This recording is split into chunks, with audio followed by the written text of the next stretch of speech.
The 2024 tennis season will go down as one of the most memorable seasons in history. Just one thing though, we didn't always get the ending we wanted in a number of tournaments. A total of 47 finals ended in straight sets in men's singles, and most times we already knew the outcome before the match was over, the latest example being the ATP Finals. The ATP Finals was everything you love and hate about tennis in 1 week, and while I talked about Jannik Sinner's brilliance in my recent upload, I also wanted to go touch on the performances of some of the other players. Last week in tennis was a revelation, and here's what I think about the biggest losers in Turin.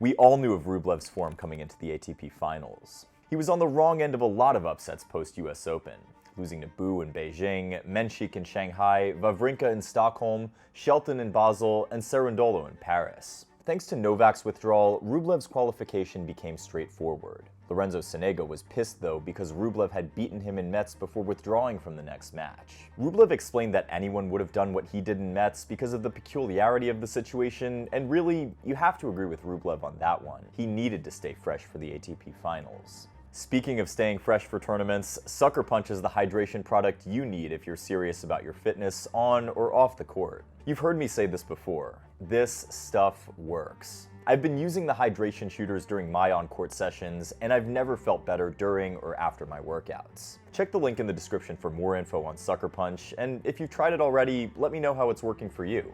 Anyways, back to the video. With poor form, unpredictable outbursts and implosions, and a history of not always playing his best tennis at the ATP Finals, I wasn't expecting much from Rublev. The first match against Zverev wasn't bad though. However, the aggressive version of Zverev showed up, and Rublev was no match. Big serves and lots of aces, aggressive volleys, total domination on the backhand-to-backhand exchanges, and a lot more zip on the forehand were some of the things we saw from Sasha. And when it came to break points, he was also deadly. 2 out of 2 for the match. You could tell that Sasha was riding the momentum from his Paris title win and was by far the more confident player, so you really couldn't fault Rublev too much. Unfortunately for Rublev, it didn't get much better when he faced Alcaraz in the next match. A sick Alcaraz managed to outserve Rublev on an indoor hardcourt. I'll admit, I didn't see that one coming. Alcaraz ramped up the power of the delivery with an average first serve speed of almost 130 miles per hour, and Rublev couldn't handle it. Another thing that stood out in the match was Alcaraz's variety and how effectively he used the slice, drop shots, and how he constantly switched things up to disrupt Rublev's rhythm in the medium-length rallies. This was a major differentiator throughout the match. Overall, not the worst performance from Rublev, but in those 2 matches against Sasha and Alcaraz, Rublev wasn't able to generate any break points against them, and really, it speaks volumes on Rublev's return and how it's not good enough to trouble the very best. Rublev lost the third and final match of the group stage to Ruud in 3 sets. It's crazy because Ruud keeps beating Rublev on hard courts, while Rublev always returns the favor on clay. You would typically expect the opposite to happen. Casper only needed a set to progress to the semis, but he eventually took the match in 3 sets at the expense of Rublev and Alcaraz in the John Newcomb group. He fired 15 aces and a total of 34 winners past Rublev, and was constantly stepping into the court behind pinpoint first serves to gain the upper hand in the baseline exchanges. All 3 opponents won at least 80% of their first serves against Rublev, who will now end his season with a 43-26 record. Unfortunately for Rublev, it's the second year in a row he's finishing 0-3 at the round-robin stage. And it goes without saying that tennis is a game of patterns, and if we see these patterns repeating themselves over and over again, well, we're probably onto something. In addition to adding more variety to his game, I think the biggest improvement for Rublev needs to be on the return. He gets aced a lot and doesn't always produce a lot of damage when he gets the ball back in play. He was aced a total of 34 times in the 3 matches, and really, you just need to look at the stats to confirm some of these things. Rublev is the most aced player in the top 10 by a distance, and his break percentage is the 2nd lowest in the top 10. Up next, we have Alcaraz. He had some health issues, which were especially pronounced in the first match against Casper. He got better as the tournament went on, but that loss to Ruud made progressing through the group stage almost impossible. Reflecting on his loss, Carlos has said that one of the major goals for him next year is to stay mentally fresh for the latter part of the season, so that he can find every tournament and every match enjoyable. He admitted that other players did a better job at not being mentally tired. We can't go too deep into the analysis for the first match because Alcaraz was compromised, but that doesn't mean you should take away any credit from Ruud's performance. He brought a lot of variety against Alcaraz and was especially aggressive with the backhand down the line. Casper was also extremely opportunistic in the clutch moments and was 4 for 4 on breakpoint conversions. I'm still wowed by Casper's performance at the tournament because he completely flipped the script. Ruud had lost 7 of his 8 matches heading into Turin, was 0-4 against Carlos, and was always going to be the underdog. Ruud said he enjoyed being the underdog because it allowed him to play more freely. He's now won 5 of his last 6 matches against top 10 players and has reached the semifinals or better in all 3 of his ATP Finals appearances. After losing to Ruud in the opening match, Alcaraz got himself a pink adhesive nasal strip to help him breathe better. Those strips work as dilators to open up your nostrils and help improve your air intake. We've also seen Nico Jarry use it in the past, haven't we? Alcaraz cranked up his shot-making wizardry against Rublev in what I thought was a strategic masterclass from the Spaniard. Okay, so we know that on average, 70% of rallies fall between 0 and 4 shots, 20% between 5 and 8 shots, and only 10% last longer than 9 shots. Against Rublev, the bread and butter of Alcaraz's shot-making genius were the rallies in the 5 to 8 shot range, where he was constantly able to hit winners and draw out errors from Rublev. When the rallies extend past 0 to 4 shots, you typically want to take control in the next couple shots, because the longer the rally goes, the more neutral it becomes. Rublev is a solid baseliner and is comfortable trading blows with you. So what did Alcaraz do? He tried to bait Rublev a number of times by deliberately playing short balls, a lot of drop shots, and slices to draw Rublev into the net before finishing him off. This tactic totally makes sense because you don't typically want to give someone like Andre any rhythm to work with. But when Alcaraz faced Sasha in the final match, it was a different story altogether. One of the reasons I love the Zverev-Alcaraz matchup is that they're almost evenly matched on offense and defense. Zverev has the big serve to rely on and can go toe-to-toe with you from the baseline. Alcaraz can also do everything. Both players don't have many holes in their games to exploit, so it's easy to see why neither player has won more than 2 consecutive matches so far in their head-to-head. The match was one of the best of the tournament, and the level from both players was extremely high, but Zverev was dialed in, and judging from what I saw, I legit thought Zverev was going to be a problem for Sinner when they faced. But he had me fooled again, because Zverev ended up losing to Fritz the next day for the 4th time since July. For Alcaraz though, many fans continue to latch on to his lack of consistency during tournaments, and they claim his ups and downs over the course of the season as the reason why Sinner will have a better career than him. Is this something that you agree with? Because I don't really. The sample size is way too small to judge, and by the way, Alcaraz has won slams in 3 consecutive seasons. We only have the 2024 season to work with for Sinner. Let's just revisit the topic later. Meanwhile, Medvedev is on the precipice of being completely overrun by his competitors. He's been way off his best for the most part of the season. The loss against Taylor Fritz saw Medvedev lose more fans ever so slightly because of this complete meltdown. Seeing Medvedev adopt this return position against Fritz was quite funny, although I'm not sure everyone liked it. Before then, Medvedev had made 3 consecutive double faults to hand over the first set to Fritz, and really, it was just painful to watch. Throughout the match, Fritz not only excelled at first strike tennis, but was also ready to engage Medvedev and beat him at his own game on the return, and in the end, it was a straight sets defeat for the Russian. Medvedev finally got his first win on indoor hard courts this year against Alex de Minaur in what was an incredible performance. However, you can't help but feel that Daniil benefited from the fact that de Minaur doesn't crush his forehands like Sinner or some of the other guys. With the extra time to work with, Medvedev wasn't going to miss anything, and in the end, it was a comfortable win for him. Here's how he responded to all the noise and ongoing criticisms.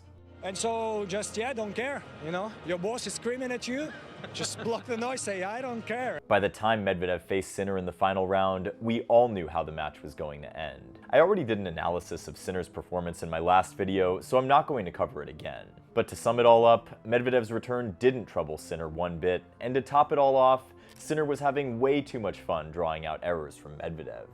Daniil is now pushing 30. And I should mention that only a handful of players have found their best tennis after that age. Looking at how Medvedev's season has played out, it's almost tempting to think that we might have seen the best of Medvedev and that he's maxed out his talent. In any case, he'll be happy to put the 2024 season behind him and get that much-needed rest and reset.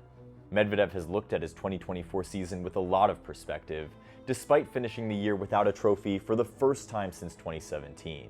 As bad as it's been this year, he still managed to finish in the top 5, and for that reason, he's rating the season a 6.5 out of 10. Medi says that the special thing about Sinner is that he manages to hit big without missing, unlike every other player, and judging from some of his performances and comments, there's the air of acceptance that he can't really do much better to beat Sinner. The next player I want to talk about is Zverev. He has had an incredible 2024. Year-end number 2, 2 Masters 1000 titles, a Grand Slam final, 90 matches played, 8 top 10 wins, and the second highest match winning percentage of his career. This version of Zverev is just as good as the 2021 version, if not better. The thing is, Zverev actually has no business being put on the list of biggest losers at the ATP Finals because he reached the semis and has had one of his best seasons. But I just can't get over the fact that Sasha missed a big opportunity to test his level against Sinner. I love Fritz, and I think that he's in the top 2 for most improved players this season, but I have to admit that I was looking forward to a Sinner-Zverev final in Turin. They faced each other only once this year in Cincinnati, and Sinner escaped with a narrow win back then. Looking at the insane tennis Zverev had been playing in recent weeks, and knowing how good he is, I thought he had the best chance of beating Sinner among the other guys. But Sasha didn't even make it to the final because tennis is a game of matchups, and Fritz has had Zverev's number. Sasha had a perfect 3-0 record coming through the round-robin stage. He didn't even face a single break point against Rublev and Ruud, and his hold percentage for the year is 90%, only behind Sinner's 91.5%.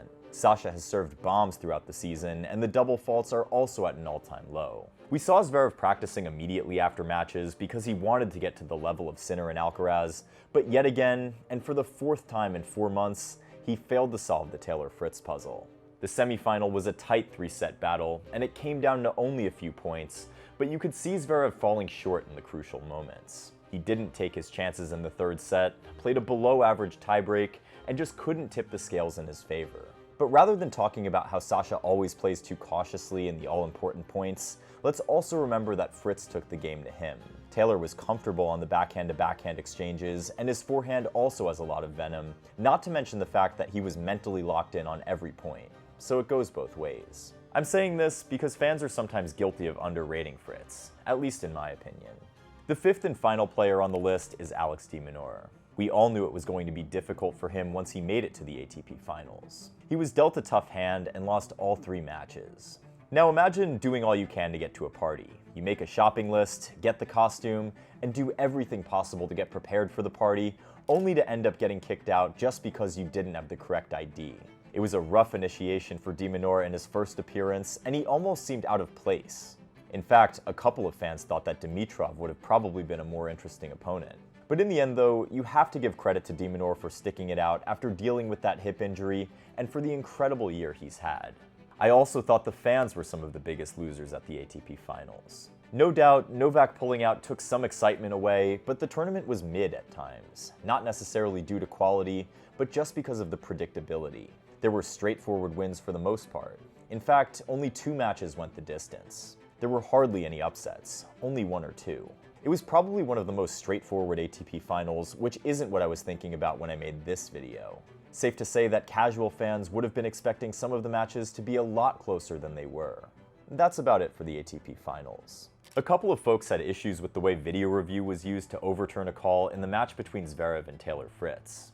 At 1-0 in the 2nd set between Zverev and Fritz, Zverev rushed forward and lunged to retrieve a ball with a backhand swipe, and the umpire called not up and awarded the point to Fritz. But Zverev then requested a video review, and the umpire overturned his call and ordered that the point be replayed. Zverev ended up winning the replayed point. It's crazy because Fritz only had a simple volley to put away. It didn't seem fair to some fans that the point was replayed in the first place. Now, video review has been on the ATP Tour since 2018, and it was used for the first time this year in Turin. However, no matter the situation, I'm pretty sure that the outcome is not going to always be satisfactory for everyone.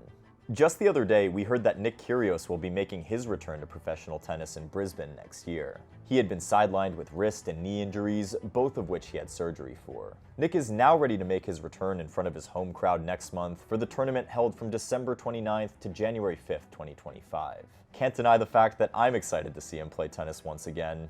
It's literally been 17 months. I'm sure many people have strong opinions about Kyrgios as a person and some of the things he's said in the past, and honestly, rightfully so.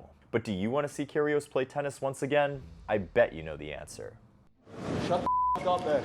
Elsewhere, Frances Tiafoe was slapped with one of the biggest fines issued in pro tennis history. He was fined $120,000 by the ATP Fines Committee for his on-court outburst behavior in Shanghai, $60,000 for verbal abuse, and another $60,000 for aggravated behavior. Tiafoe quickly apologized for his actions and showed some remorse the same day. He was able to avoid suspension, but was the fine excessive, especially considering that other players have gotten away with more aggravated behavior? Or was Tiafoe deserving of the fine? Either way, he would have learned his lesson going forward, but let me know what you think. Rafael Nadal has played his last professional match, and we've seen heartfelt tributes pour in. An era has come to an end. But make no mistake, Novak isn't done yet. He's been channeling his inner Jean-Claude Van Damme and is now ready to win 8 slams out of a possible 4 next year. And with the help of Andy Murray starting in Australia, Novak will be a problem at slams next year, and I'm calling it right now. And finally, we now know that the ATP Finals will stay in Italy through 2030 thanks to Andrea Gaudenzi and others. This is just one out of 10 moves that the Italians have been making in their quest to conquer tennis. Here's the full story.